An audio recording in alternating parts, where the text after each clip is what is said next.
Hora dessa nossa parceria exclusiva com o Bom Dia Mercado. O Theo Takaki já está aqui para trazer todos os destaques da agenda da Rosa Escala para hoje. Theo, bom dia.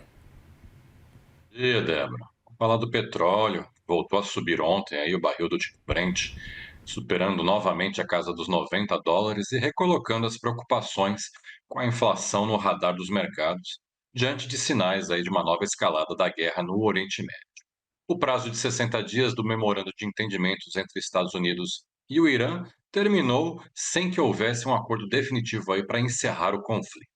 Embora a trégua tenha sido violada pelos dois lados aí durante a vigência desse memorando, o governo de Teherã afirmou que ela ainda pode ser retomada, desde que Washington mude de atitude.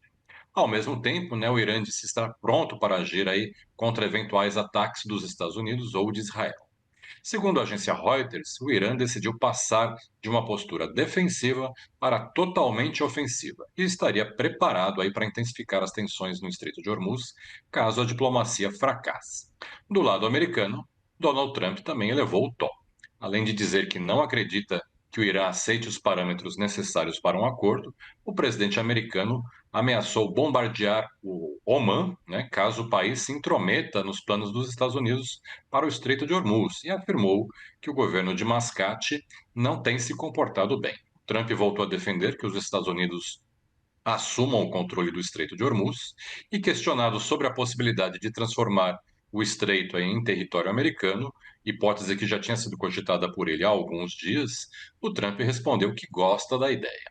A ameaça de Trump a Omã ocorre justamente aí quando o país avança com o Irã numa tentativa de destravar a navegação do estreito, sem a participação dos Estados Unidos, né? Os dois países estariam trabalhando aí nos detalhes para uma declaração conjunta que deve trazer aí um mapa com a nova rota para o trânsito de navios pelo Estreito de Hormuz. Também não houve avanços em outra frente de tensões no Oriente Médio.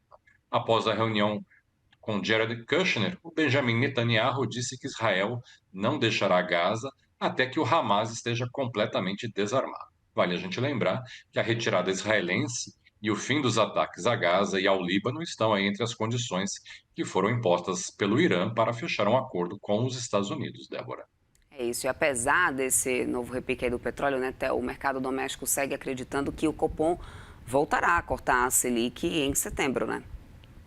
O petróleo, sem dúvida, é um obstáculo para os planos do Banco Central aí de continuar reduzindo os juros por aqui, mas o mercado mantém essa crença de que a Selic volta a cair em setembro por causa dos dados da atividade doméstica, né, que estão dando sinais aí cada vez mais claros de que os juros altos estão fazendo efeito. Ontem tivemos o IBCBR, né, que recuou 0,64% em junho, né, veio mais fraco do que a expectativa do mercado, que era de uma queda de 0,5%, confirmando aí a trajetória de desaceleração da economia. Diversos analistas reduziram as suas previsões de crescimento do PIB no segundo trimestre, da casa de 1% para cerca de 0,5% agora, diante dessas indicações de moderação da atividade.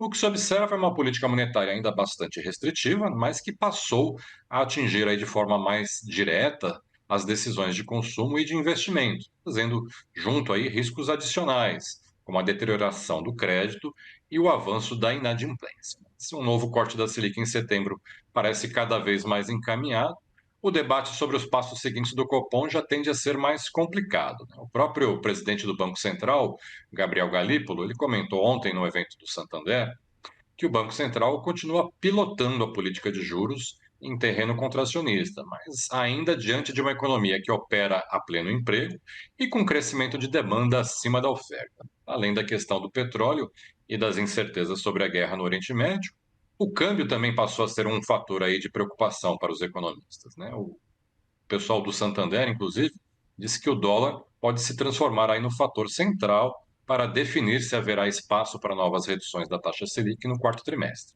Vale a gente lembrar, né, que temos visto aí nas últimas semanas uma forte saída de capital estrangeiro da bolsa, né, que ajuda a empurrar o dólar para cima, isso sem falar na volatilidade do câmbio provocada pela proximidade das eleições e o quadro fiscal complicado. Nas contas do Santander, se o dólar passar de R$ 5,40 e se mantiver acima disso aí nos próximos meses, já seria suficiente para a inflação brasileira ficar acima da meta de 3%, mesmo que o Copom não corte mais a Selic aí depois de setembro, mantendo a taxa em 13,75% ao ano.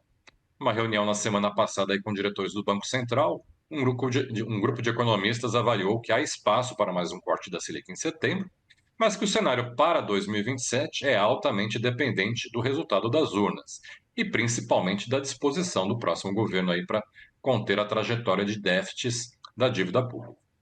A desaceleração da atividade, portanto, pode ter aberto aí a porta para setembro, mas para atravessá-la e continuar cortando os juros depois disso, o Copom ainda vai ter que passar por uma corrida de obstáculos que inclui petróleo, câmbio, eleição e cenário fiscal, Débora. É isso. E os juros altos e a desaceleração da economia estão causando outro efeito colateral preocupante, com diversas empresas entrando em recuperação judicial, né, Theo? Ah, sem dúvida, é uma situação bastante preocupante. Ontem tivemos aí mais uma empresa importante entrando nessa lista, né? A Casas Bahia. A empresa trouxe prejuízo bilionário no segundo trimestre, anunciou o fechamento de centenas de lojas e demissão de milhares de funcionários. As ações da companhia, inclusive, despencaram mais de 33% na bolsa e fecharam na sua mínima histórica, valendo apenas 44 centavos, né? Na linguagem do mercado, praticamente viraram pó. A situação das Casas Bahia, ela acabou contaminando os papéis do setor bancário também, justamente porque a gente tem visto aí uma deterioração da situação financeira de diversas empresas nos últimos meses, né? Entre os casos recentes aí de maior destaque, a gente tem lojas americanas, Oi, Light, né? Todas elas entraram em recuperação judicial justamente por causa desse cenário de juros altos e endividamento pesado.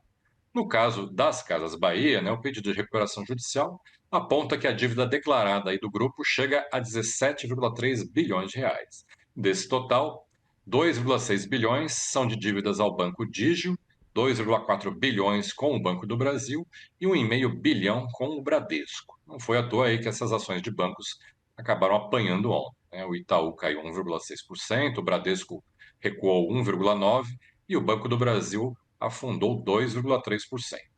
Por outro lado, né, as ações do Magazine Luiza subiram mais de 8% ontem, né, com a percepção dos investidores de que a recuperação judicial da sua concorrente e o fechamento aí de diversas lojas pode abrir uma oportunidade de expansão de mercado. Mas muitos analistas não concordam com essa avaliação. Eles argumentam aí que o principal concorrente das redes de varejo hoje não está nas ruas, mas sim na internet, aí com varejistas online, como é o caso do Mercado Livre, da Shopee e da Amazon. Feita essa análise, né, vamos falar rapidamente da agenda hoje, está bem tranquila. Nos Estados Unidos, teremos daqui a pouco, às 9h30 da manhã, o dado de construção de moradias iniciadas em julho.